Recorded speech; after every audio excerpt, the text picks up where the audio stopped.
Hello and welcome to this edition of Billionaires in Boxers. I'm your host Phil, joined by Justin as always. Hey Justin. All good, all good. We are joined by a very special guest today. Mayah, how you doing? Good. Mayah, for those of our listeners and our viewers who don't know you, would you like to sort of introduce yourself, let everybody know what you do and what you're about? Sure. I'm Mayah Riaz. I'm a celebrity manager and PR to the stars. In simple terms, what that means is I manage the reputation of some of the high profile personalities, typically from the likes of TV, showbiz, business. I'm also pivoting, as most people are in this time, um, Mhm. going into publicity coaching. So, coaching small businesses, individuals, and experts how to do their own PR. So, basically, they don't have to pay a PR agency to do their publicity. So, well, we're very grateful you're here, Mayah. We're gonna absolutely pick your brains. I am sure about both sides of that because I'm sure there are many individuals and businesses watching that would love to learn how to get more publicity and coverage for what they do. And there'll be many. People say that to me. I say, "Can I pick your pockets?" But I'll let you off this time. Yeah, absolutely. Well, of course you can. Feel free. There's nothing in them. Look, I don't know if you want to pick my pockets, Maya. If you Not yours. want, I can stand up again. I can stand up but that might make you cry again. That's a different show.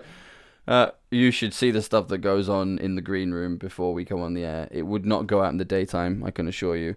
But Mayah was an absolute princess and a perfect guest. It's Justin that we need to worry about. I'd like everyone to notice I'm not in the Pink Palace today. He is not in the Pink Palace.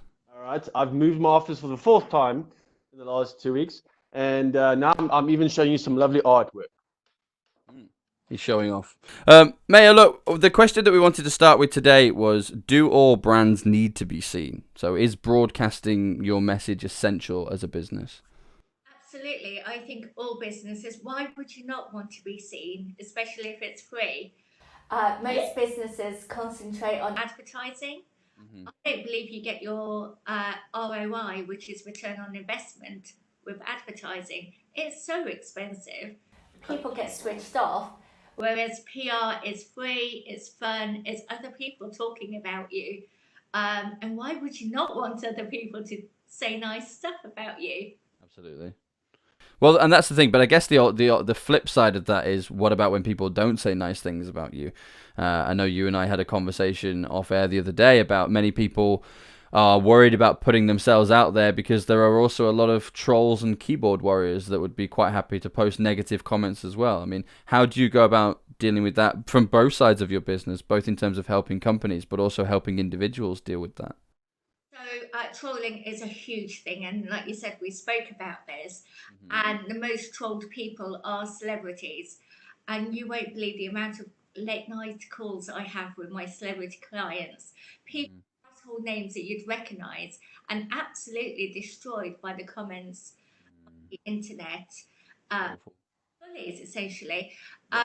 I have a whole course, and I do workshops on trolling, sadly, because there is a demand for that. Yeah. But I say, if you're not getting trolled, you're doing something wrong.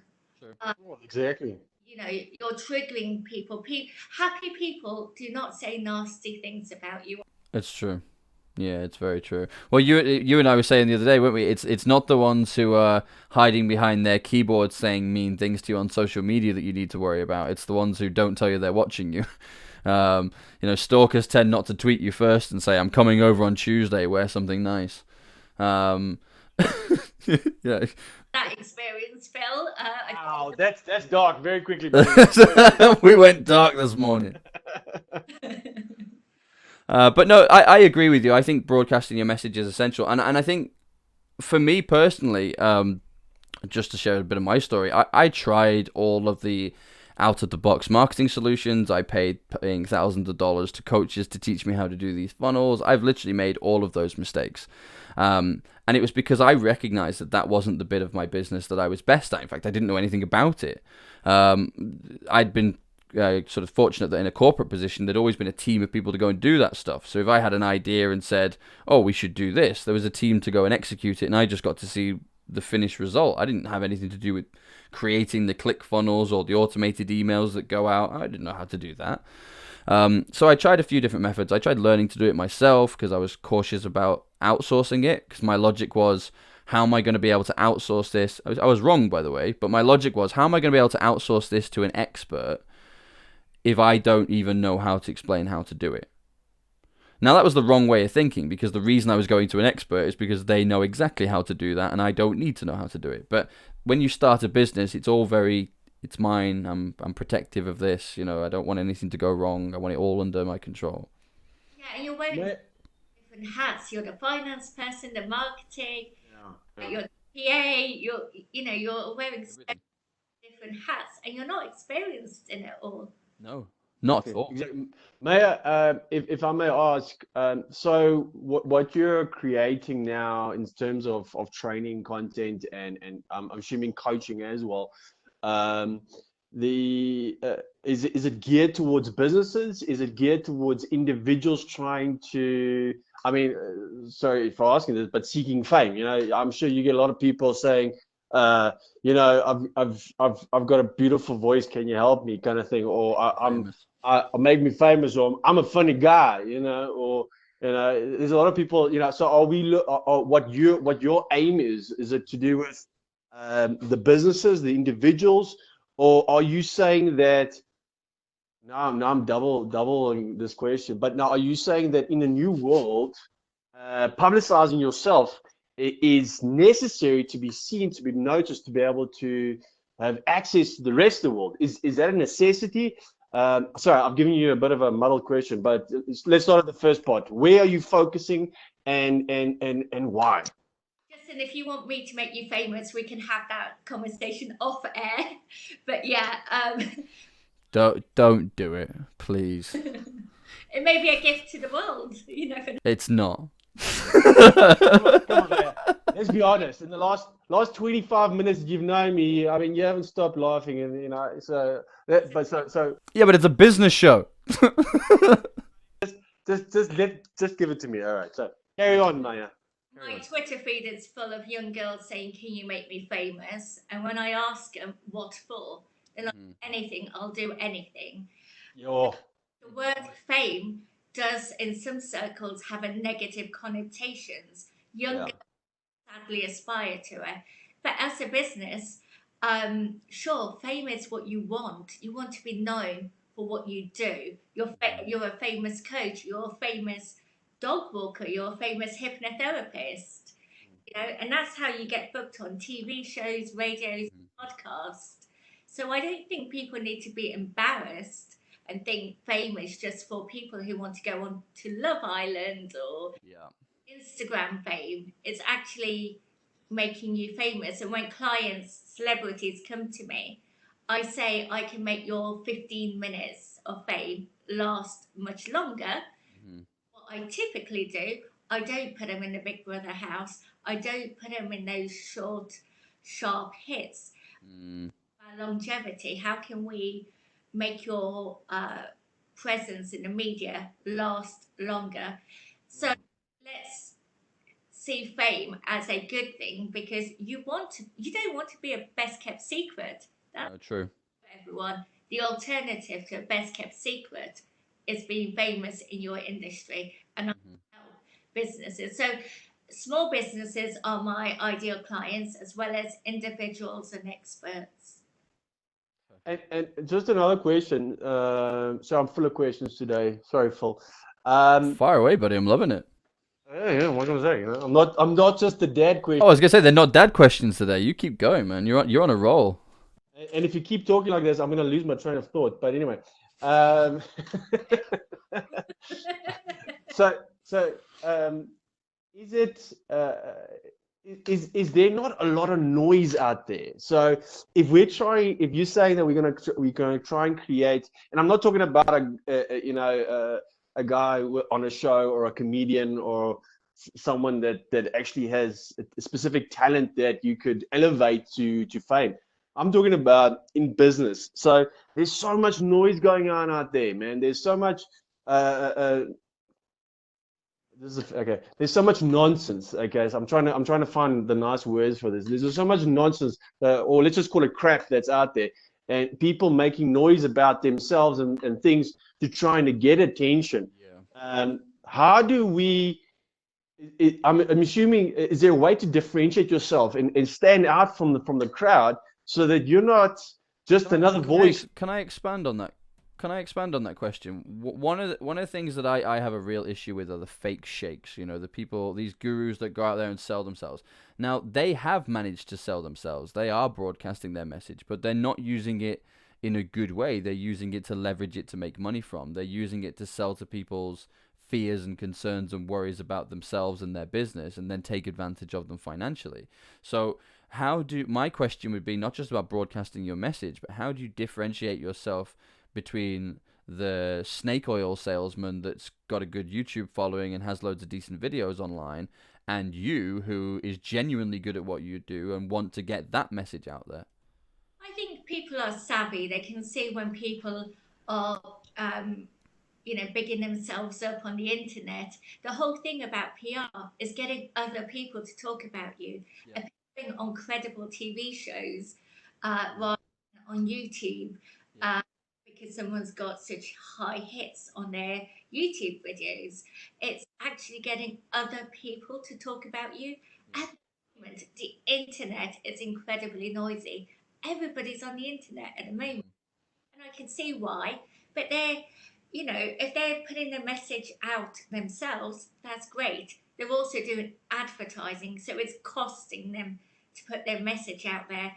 But if they were to do a podcast like this, or if they were to be on TV, it would be beneficial for them, because there's other people getting them on to credible platforms. Definitely. Where, making yourself visible through PR is essential. So And it's not just about making yourself visible, but it's also about creating credibility for yourself and your brand. Yeah, I mean, if you appear on a credible TV show, it instantly makes you an expert in your field and credible. Yeah. However, if you go into the Big Brother house, for example, or Love Island, that reduces your credibility. Or if you're on a controversial YouTube show or magazine, it's aligning yourself to credible sources. Most people say to me, "Can you get me into Vogue, darling?" And because that's a credible source, but so is Forbes and other platforms, and that is what we try and get you into the likes of Forbes, Huffington Post, and it's easier than ever at the moment to do that. Yeah, I love that. No, there's so much our guys can learn. Look, after the break, we're going to do our Zoom in session where we look at the benefits of PR and broadcasting for your business. So some stories around how it's worked. We can share our stories. I'm sure Mayah has a lot of stories to share as well, so stick around. How many I can share, but yeah, I've got lots of stories. No. I'll do my best for you guys. I'll try and give you an exclusive. Oh, see, there you go. There's a reason to stick around. We'll see you after the break.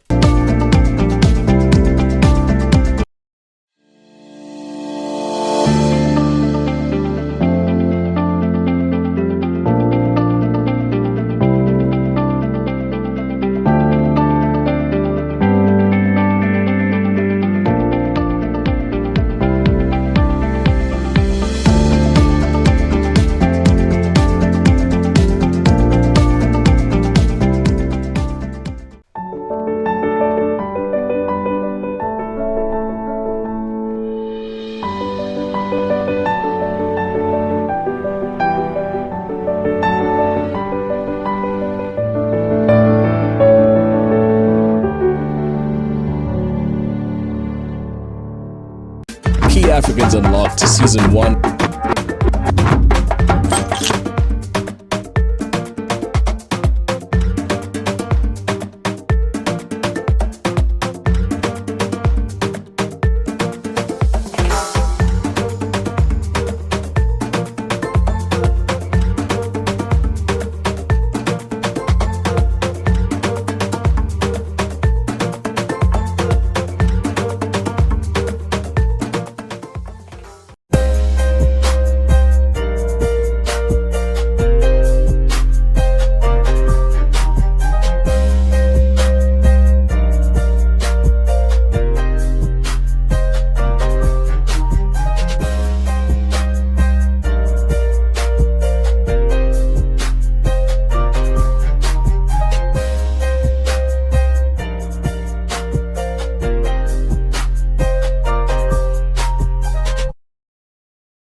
Hello and welcome back. So let's jump straight into Zoom In. So we're talking about the benefits of PR and broadcasting for your business. So Mayah, we were talking just before the break about obviously getting that message out there, showing your credibility. You know, we talk a lot about global networking on this show. It's a large part of what we do as a business, and it's a large part of what we do as a broadcasting network.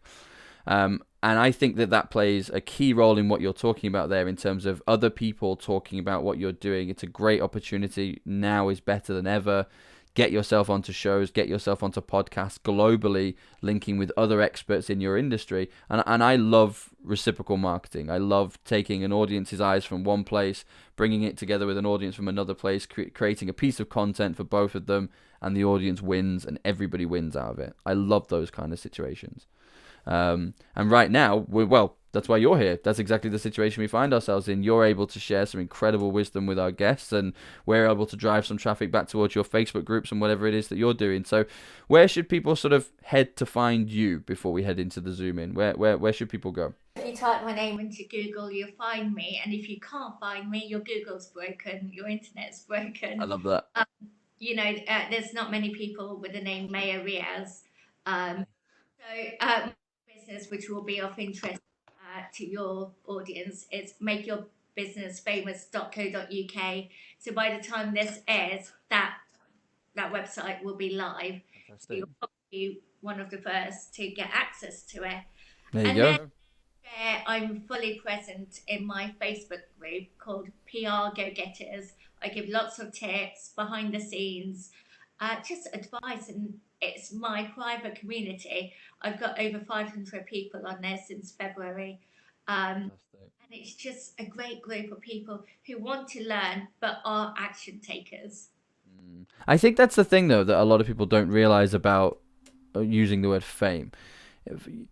You don't have to be famous to the world. You just have to be famous to your potential customers. So, you said that group there is 500 people. Well, I'd rather have a Facebook group of 500 people than 500,000 people. If the 500,000 people aren't engaging, they're not in the community, they don't believe in the same spirit. Whereas if you've got 500 key followers of what you do they resonate with you, you resonate with them, you want to see them succeed, they're listening to the advice that you're giving, you're all working together. That's famous. That's exactly what you want. Otherwise, it's vanity metric. It's a numbers game. Numbers don't mean anything. You can have a large email list, but unless those people are buying from you or going towards you, it doesn't mean anything. So yeah, I wouldn't concentrate on numbers. During lockdown, I put on PR courses. 3 of them, they sold out. My workshops sell out because people put themselves out there. What is holding them back? It's the fear of being trolled. Yeah. And that's quite sad. I mean, I put a trolling workshop because there was a demand for it. I didn't realise, sadly, how much.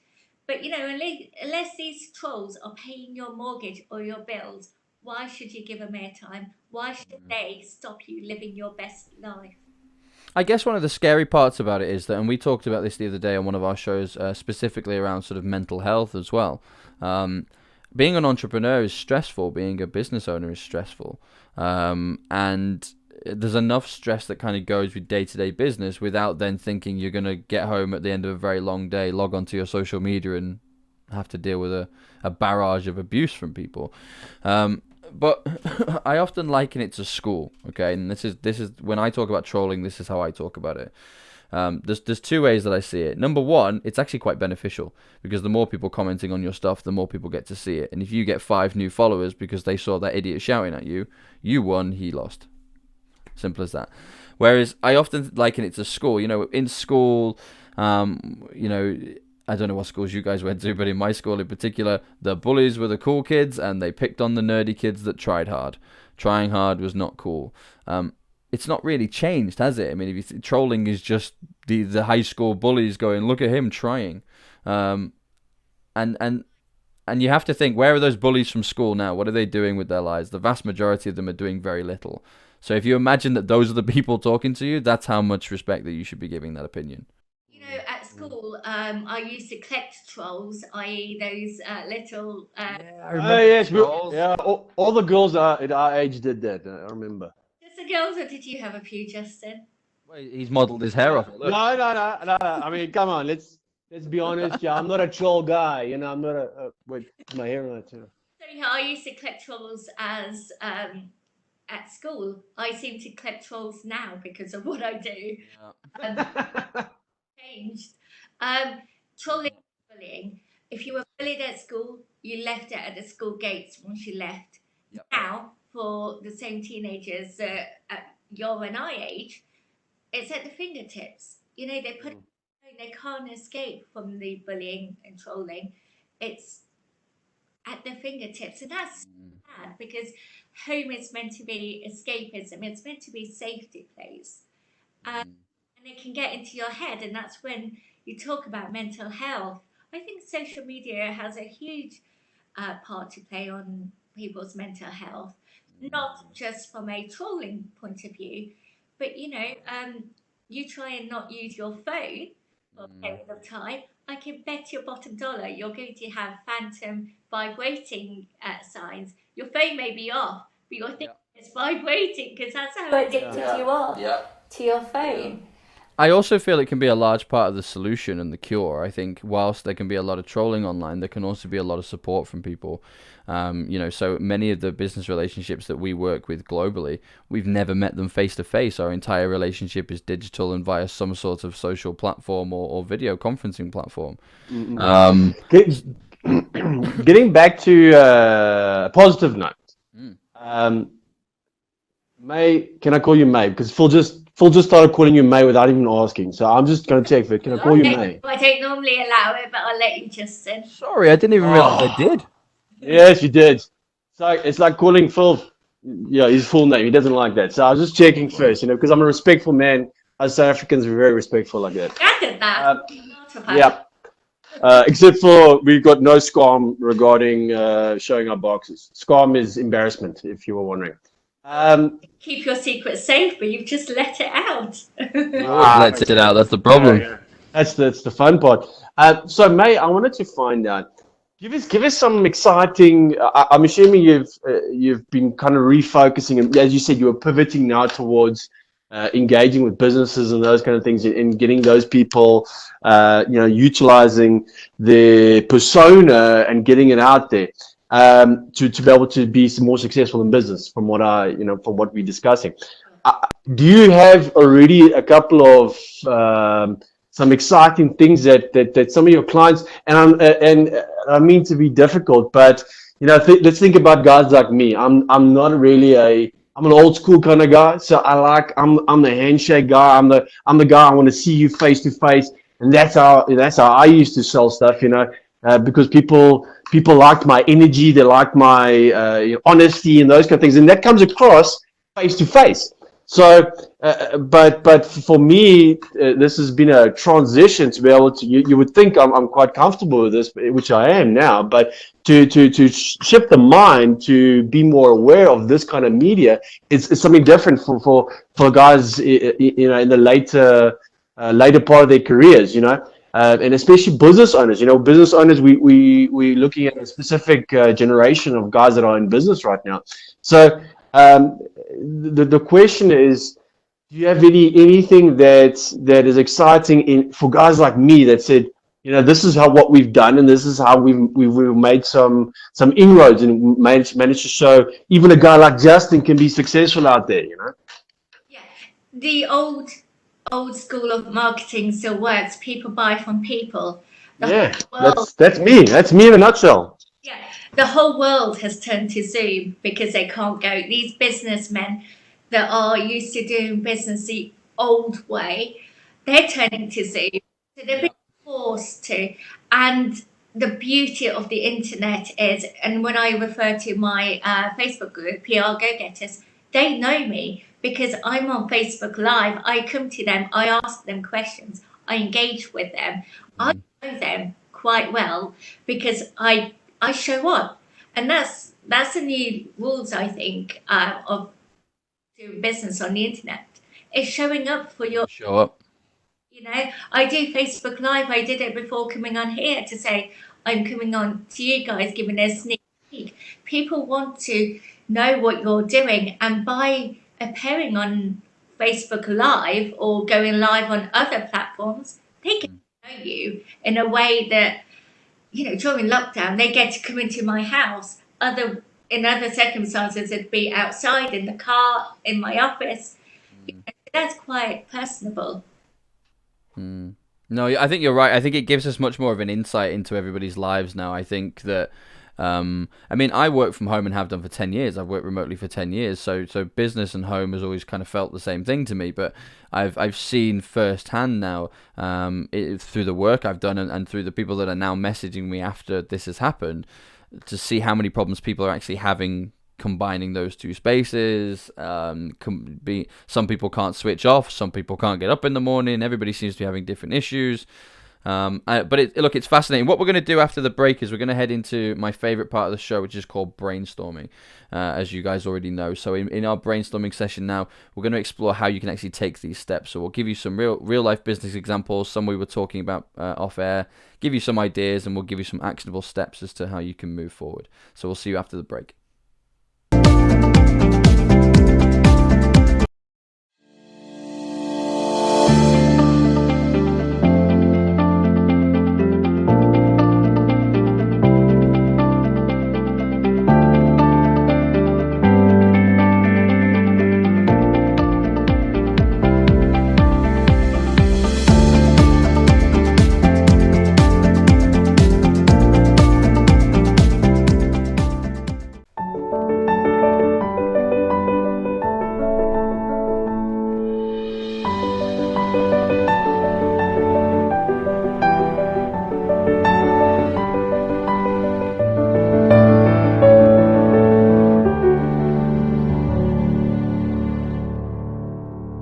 Key Africans Unlocked Season 1.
Hello and welcome back. Let's dive straight into brainstorming.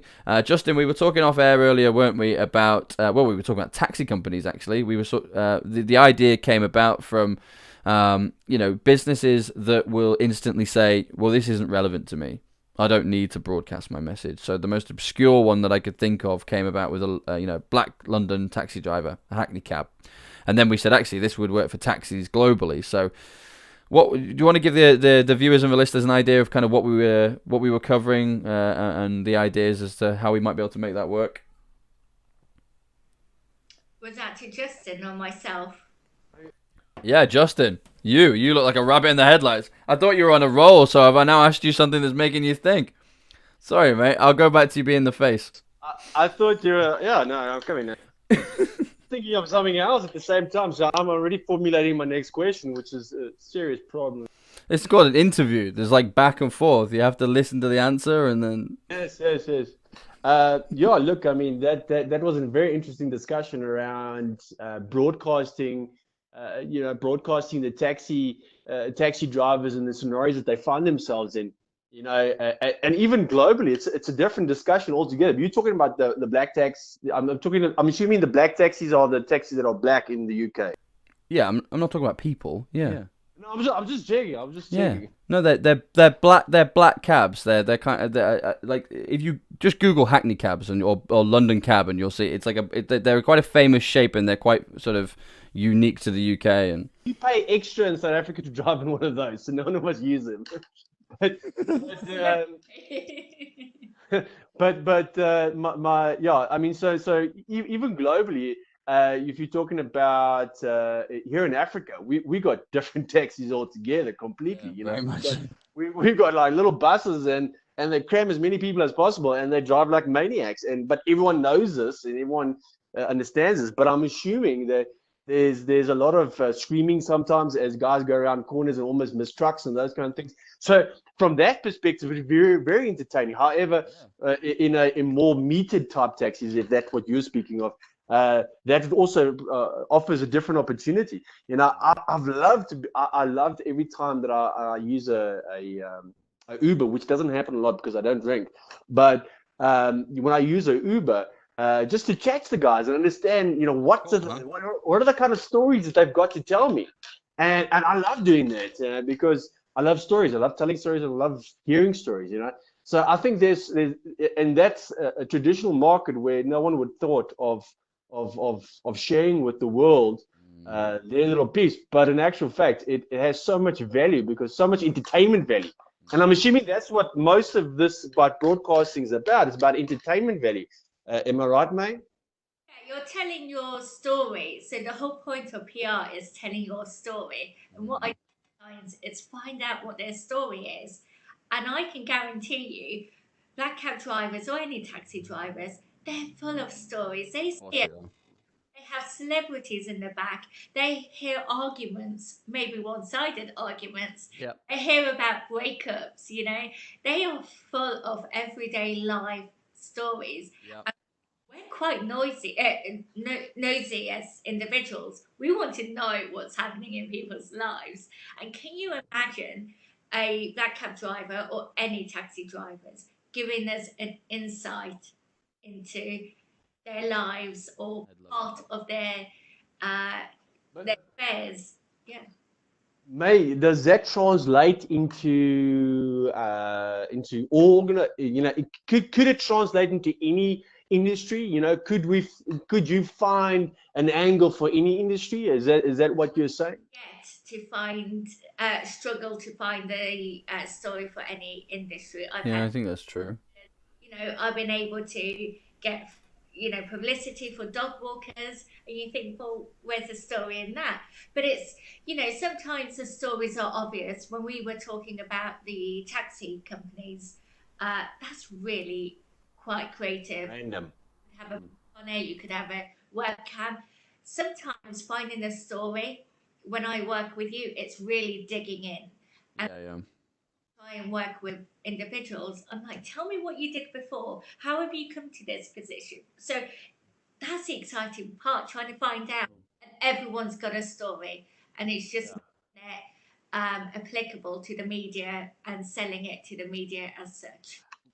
Sorry, I just keep coming with questions, Phil. I'm sorry, but you know, how do you maintain attention though? Because I mean, your story is only this is your story. You know, some of us have more interesting stories, and it just keeps on developing, like mine. But you know, some people just have that story. You know, so how do you keep the tension?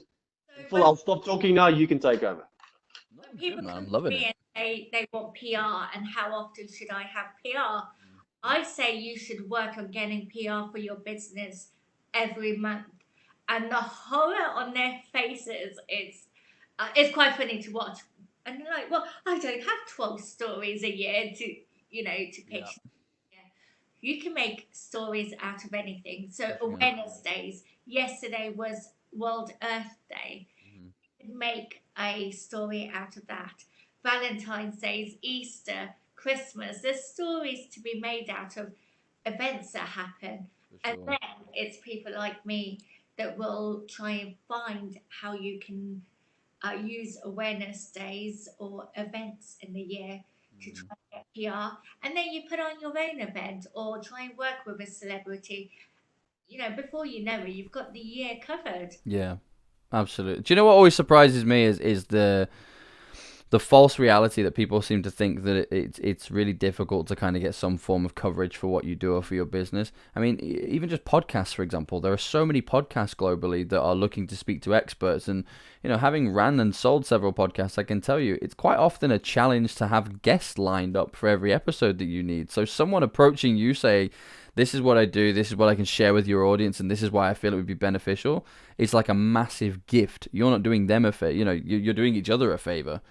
But there's so many different forms of content out there to express yourselves now, whether that's TikTok, whether that's through twitching what you're doing through game streams, whether that's through a YouTube channel, online, TV, radio, music, podcasting, smoke signals. I mean, just do something. But I guess touching on what Mayah just said, the advice that I would definitely give to people is try and pick somebody that you can trust to share a lot of stuff with. So choose a good friend of yours, preferably not a family member.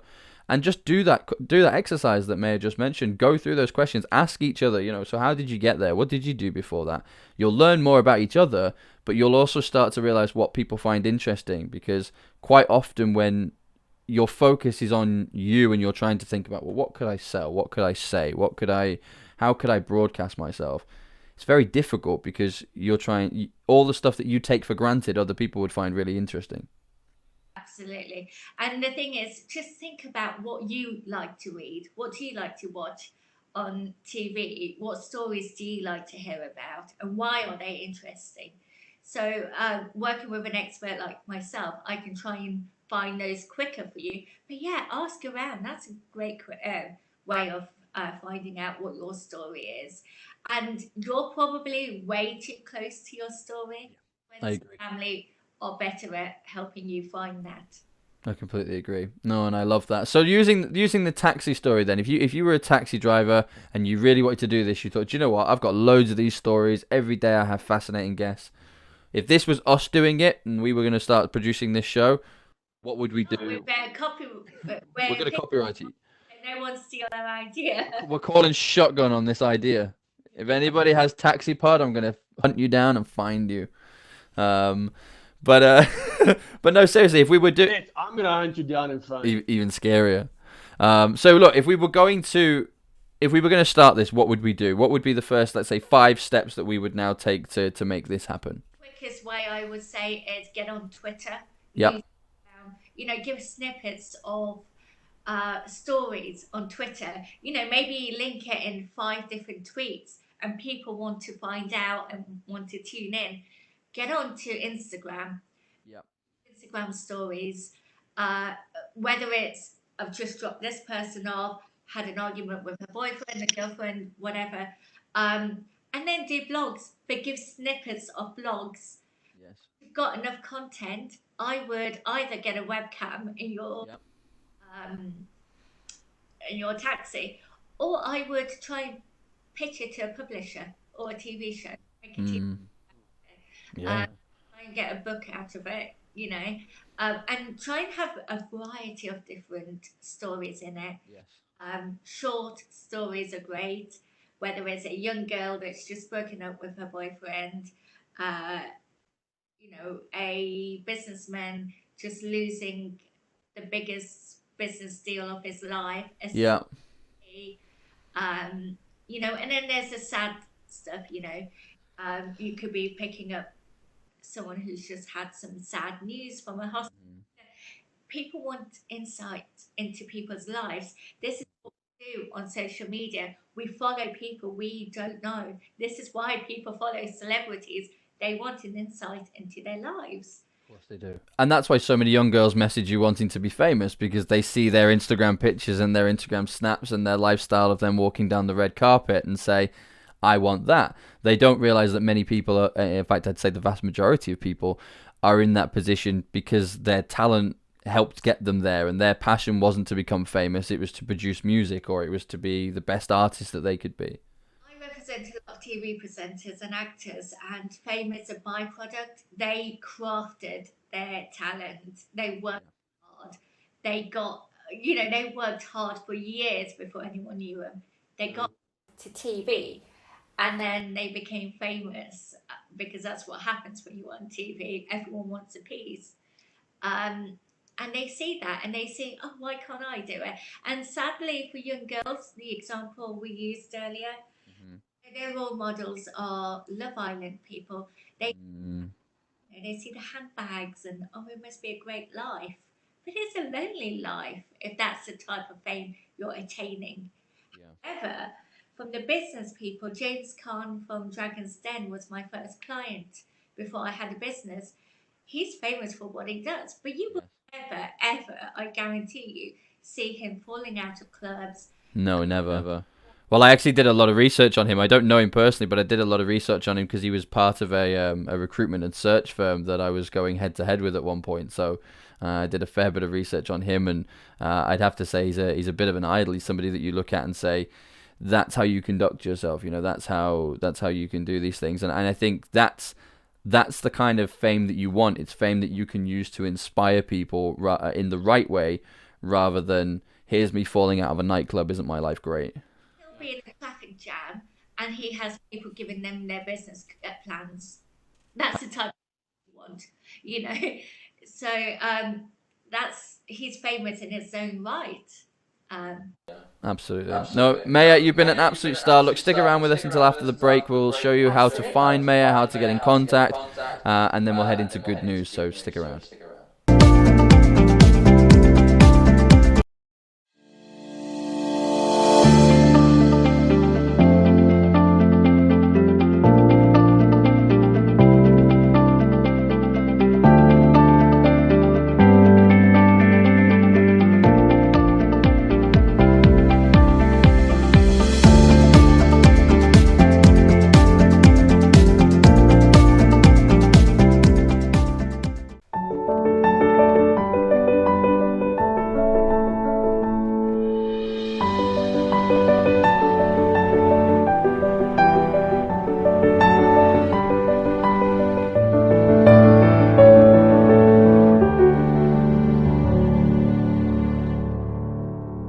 Key Africans Unlocked Season 1.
Welcome back. So, Mayah, thank you so much for your time. You've been an absolute star. I'm sure our viewers and our listeners have absolutely loved this. We have, and I'm hoping to continue the conversation off air as well. It's been absolutely fascinating. So, thank you for sharing all of your insights. Pleasure. So how can people find you? So you mentioned about finding you on Google, the Facebook group that you mentioned. What's that called? How do people find their way there? Just search for PR Go Getters or makeyourbusinessfamous.co.uk. That's my website. But Perfect. if you want to contact me directly, I'm on Instagram, I'm on Twitter, I'm on Facebook. Just type my name. And as I like to say, I love. find me your internet. I did love how you worded that. It's almost it's not arrogant, but it's kind of like it's so confident. It's headed towards it. It's like, you want to find me? I'm on Google. You know what? A great name. You know, I'm not Joe Smith. Yeah, I get it. Oh, same with my surname. I think there's only about 4 of us on the planet, and most of them are in this house. So, yeah. So no, I understand completely. If you search Palucci, I've you never can find me. Googled myself. I've never Googled myself, so I wouldn't know. Google is. Yeah, it is. Yeah, I do know what that is. Mate, just one more question, man, before we go. and What? it's just one, yes. Now, from the sounds of it, to be famous is very intrusive in your personal life. It becomes part of every aspect of life. In fact, it's another person. It's literally another person that lives with you every day, that walks a road with you, and now you're sharing it with the world. For business, I'm assuming it's not as intrusive into your personal space, or do you need to be personal in business to be able to get people's attention? You know, is it different? And is there someone that can hold businesses' hands? I mean, are you able to hold or coach all these businesses that need this coaching? I mean, absolutely. I usually work for my walk-in wardrobe, so coming and getting coaching from me for my walk-in wardrobe is quite personal. That's cool. It's However, very, never follow me into the bathroom, Yep. or you will never have, when I'm with my family, you're not there. Yep. I'm personable. People know about my life. I don't overshare. Yes. So, and that's where the lines are blurred on social media. Is like yeah. people taking photos of their phone. Yes, I made some amazing brownies at the weekend. I shared that because I'm not a baker, so I found another talent. However, I won't be oversharing, so you don't see me in parts that I don't want you to share. But I show up daily on my Facebook group. I come to you from my house because we're in lockdown on my Yep. Facebook group. People know me. I interact. But it's when you overshare, I think that's when it becomes different. And it's especially when my clients, celebrity clients, if they allow people into their houses for Hello magazine or show their children into the magazines, I think they shouldn't not like people asking for selfies on the street. Yeah, I think that's a fair point. I mean, I spent a lot of time in the sports world, as Justin knows, and there's a real mix with sports stars, both past and present, and coaching. And I think some of them it becomes a chore, and they just want to get away from the fans as quickly as possible. Others, I think, have much more of an appreciation for the fact that that's exactly where they came from, and at one point they were that little boy trying to get a signature from their favorite player, and actually they would do the entire line if they could, you know. Yeah, your fans have got you where you are. Without fans, you wouldn't be famous. 100%. Typical celebrity. Same with a business person who is trying to get to where they are. Unexpectedly, since lockdown, I've gone international. I do training all over the world from my walk-in wardrobe. I wouldn't be where I am without people needing PR. Well, I won't say who, right? But I'll share this story before we go. That I just got this first gig, and I was doing my first commentary for a national radio show here on the FA Cup. So I had like the fourth round tie or something, and BBC were covering it as well. And one of their guest presenters was a former player, and he was a former Liverpool player. And as a big Liverpool fan, I was really keen to go and meet this guy. You know, I'm pretty sure I had his name on at least one or two of my shirts growing up as a kid. So I was really looking forward to going to see him. I had my media pass on, I had my badge, I had my mic, I had a guy following around with a camera. It was pretty clear what I was doing. I said, "Hi, nice to meet you." He didn't even stick his hand out to shake my hand. He just looked me up and down and said, "Do I know you?" and turned around. Yeah, do you know, I get that. From a fan point of view, that's disappointing and so difficult. But you think about I read about my clients on Twitter saying, "Oh, so and so's rude." You don't know, they're not at work at that particular time. I mean, if you're at a public event, by all means, sign the autographs. Or the new thing is take a selfie. It's Yeah, yeah.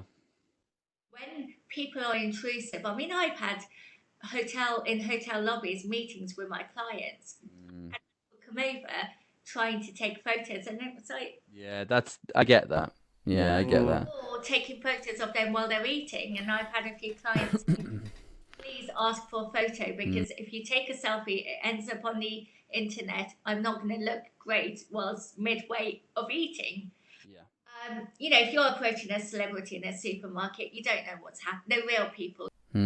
it's about boundaries, isn't it? I think it's. I mean, and that's where I think, that was why that scenario bugged me, if I'm honest, because I've seen players and you get to, I mean, especially where I live around here, you get to see a lot of the Manchester United, Manchester City, and Liverpool players, and some Everton players around here.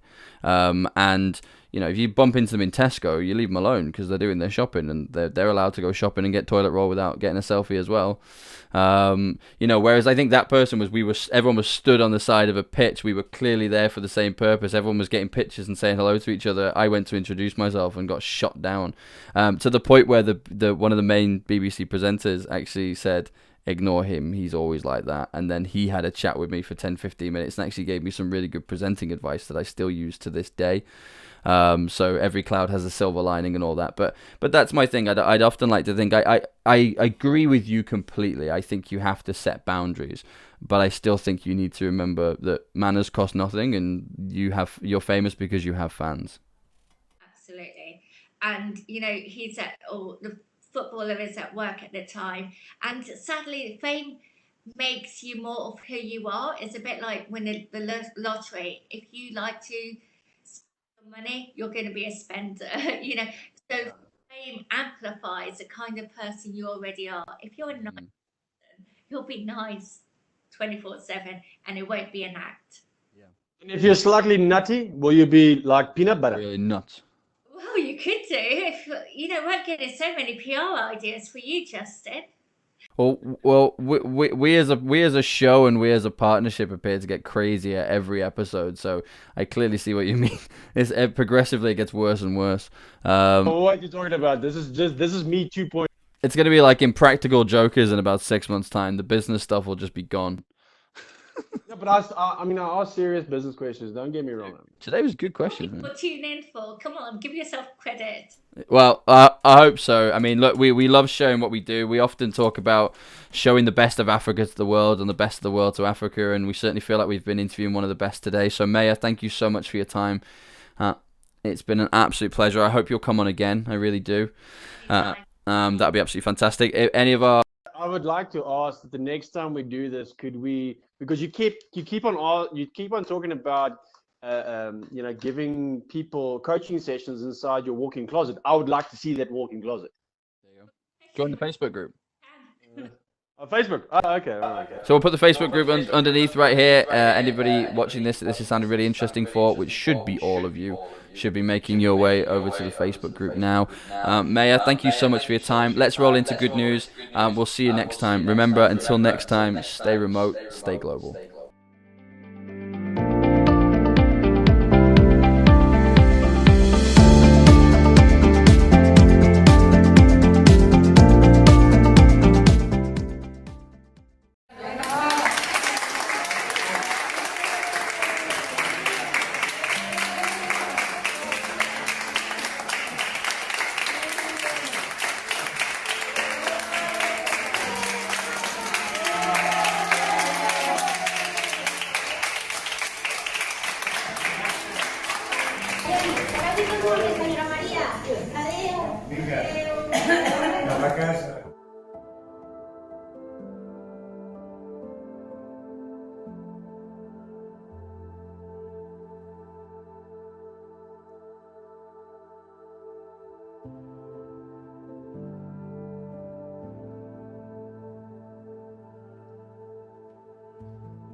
Thank you.